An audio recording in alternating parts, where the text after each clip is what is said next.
Hello everyone, welcome back to my channel SciTech. In this video, I'm going to do the UFS storage 3.1 speeds comparison between the UFS storage 4.0.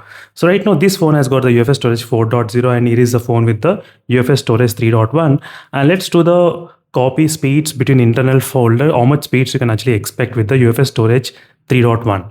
So right now with the UFS storage 3.1, you're getting about internal copy speeds of close to 500 Mbps, as you can see. So now I'm going to copy the same folder and let me try to paste internally, and you're gonna see the speeds of kind of close to 900 Mbps speeds.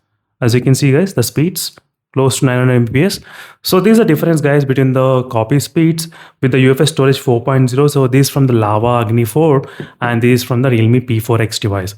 So this is a quick comparison between the overall speeds, what you can actually expect. So now what I'm going to do is that I'm going to install the application as well and show you the speeds which phone will be able to install the application faster. So this is an benchmark application, which is a 3D benchmark app, which I'm going to use in this video for the demonstration. Yeah, right now I selected the same version. As you can see, 1.1 GB, exactly same I have selected. And now let me to click install at same time. Let's find out which, as you can see guys, so it's already installed. It's updating as well at this moment and it's done.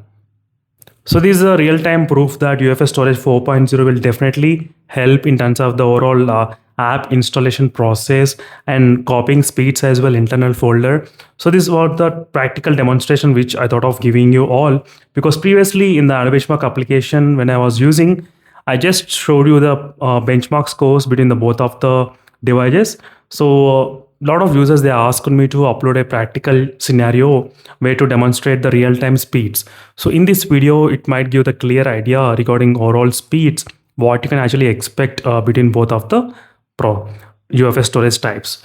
So this is a quick comparison guys between the both, and meanwhile signing off. Thank you for watching. I think this might give the clear idea regarding the app installation speeds also, which UFS storage has got what type of speed.